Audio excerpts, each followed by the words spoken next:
Hey there, this is Mr. Icarus, and welcome to yet another edition of Doom Mod Madness.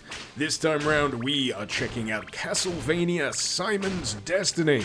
That's right, someone has taken that NES classic Castlevania and brought it kicking and screaming into Doom. Actually, that's not quite right, because this doesn't actually need a copy of Doom 2 for you to run it. This is actually standalone, only requiring you to have a copy of the GZ Doom source port engine, which, last I checked, is free. So technically, this isn't really a Doom mod. Oh well. Nah, there's no way in hell I'd let something like that keep me from covering a mod like this. I mean, look at it. It's goddamn glorious. One of the first things that certainly struck me upon picking this up is just how faithful it feels as an adaptation. It doesn't overcomplicate things, it keeps them simple. There's a refreshing lack of convolution to the level design here as well, merely expanding those 2D planes into these 3D spaces, giving you a little bit of opportunity for platforming, but always retaining that core of candle whipping gameplay. Now, for those of you out there that are completely oblivious to how Castlevania works, whipping candles usually grants you access to hearts. Confusingly, hearts do not replenish your health. They're in fact used to power your items, things which you can also find through whipping candles. Trust me, these candles are pretty generous.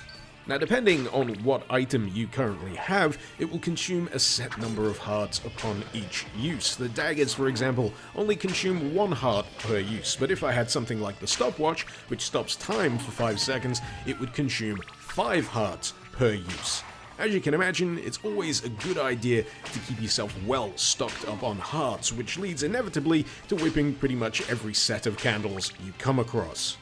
Another thing that you'll find lurking in the candles is the occasional whip upgrade, transforming your initial leather whip into the chain whip.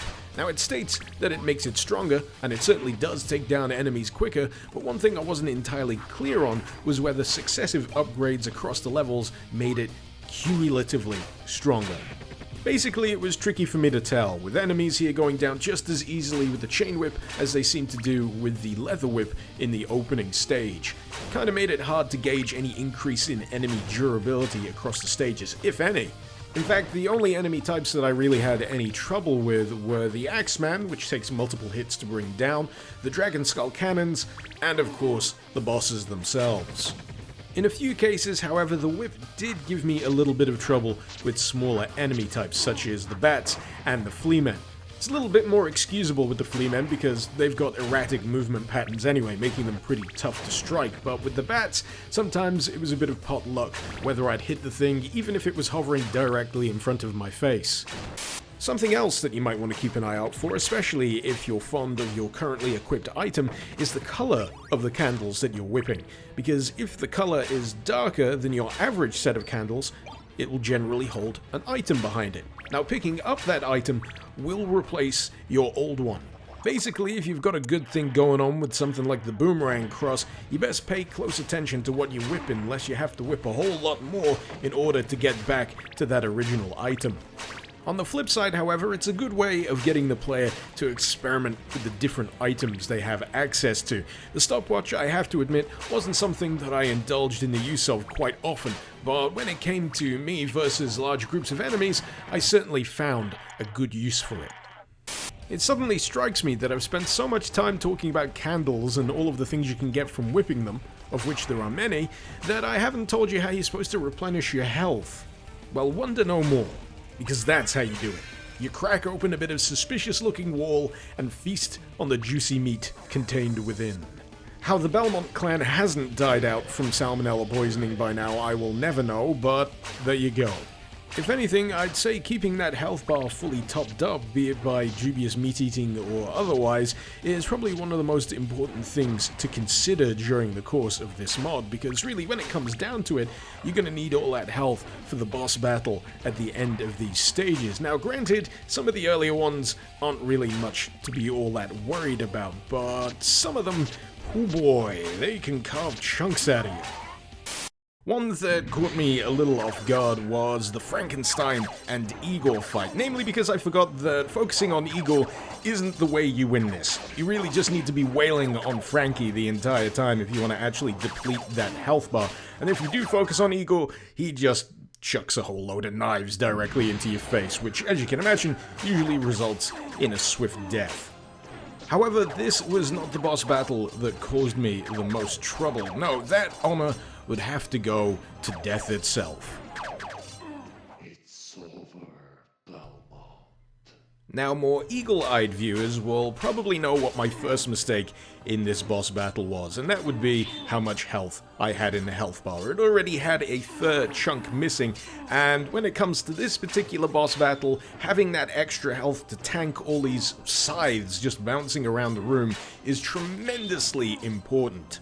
So much so that before you even enter a room, it's often worth casting a glance at your own health bar just to see whether you should repeat the stage and see if you can complete it a little bit more cleanly, maybe acquire more of that useful wall meat. I say all of this because the trouble with the boss fights is once you enter the room, the game auto-saves, meaning that once you die, it's back to the start of the boss fight, and if you're already in a very poor position to begin with, you end up stuck in your very own purgatory. So you're probably wondering how this mod handles the final fight itself, and I've got to say, extremely well. It honors how the original fight went, and also gives it a little bit of Symphony of the Night flair while it's at it, which is a nice little touch. Now, those of you familiar with the way the original boss battle goes may be expecting a two-stage boss fight here, but believe it or not, this actually extends into a three-stage boss fight. Essentially, it means you're going to have to play it extremely careful when it comes to the three attack patterns of this first phase here. There's only really one that caused me a significant amount of trouble, and it was the circular flame attack, which doesn't often present you with a good way to dodge through it, so usually you're going to take damage whether you like it or not, but for the rest of them, it's entirely avoidable. The second phase has a dual stream flame attack, which you can avoid curiously by standing still, but the slam attack is definitely something you need to watch out for. If you come out of that first phase relatively unscathed, I'd say that this second phase turns out to be one of the easier to deal with. As you can see, my boomerang cross takes absolute chunks out of this one, and before you know it, he's done. But wait. That wasn't even Dracula's final form. As I mentioned earlier, this is a three-phase boss fight, and the third phase is interesting enough. I was expecting something a little bit more insane, a little bit more intense, if I'm going to be honest. I was expecting more projectiles flying around the room, kind of like the death boss fight, but really when it comes to this one, you're dealing with three main attacks. You got a homing lightning bolt, you've got some electrical spheres that are actually quite easy to dodge as long as you keep strafing. You can even use the pillars for cover. But the third one is one that might catch you off guard. It's a homing round, but as long as you keep enough distance between yourself and Dracula, it won't be able to hit you. As long as you can get your head around that stuff, this is actually a pretty straightforward fight, and because of the hover height of Dracula here, it quite frequently feels like I'm just constantly whipping Dracula in the dick. But hey, if it works, it works. So, all things considered, how do I feel about Castlevania Simon's Destiny? Well, personally, I think it's pretty goddamn fantastic. A, quite frankly, amazing translation of a classic video game into a Doom sourceboard engine, and it just nails it. Nails it thoroughly. It's the kind of mod where the clarity of vision behind it just shines through. The author knew exactly what they wanted to achieve with this. They didn't overcomplicate it, they just polished it till it gleamed. It looks great, it plays great, and you should definitely check it out. And to that end, if you're interested, the link is in the description below. Hopefully you've enjoyed this video. Feel free to let me know what you thought in the comments, and feel free to suggest any mods you'd like to see me cover in future episodes of Doom Mod Madness. This has been Mr. Icarus. Thank you very much for watching. Icarus out.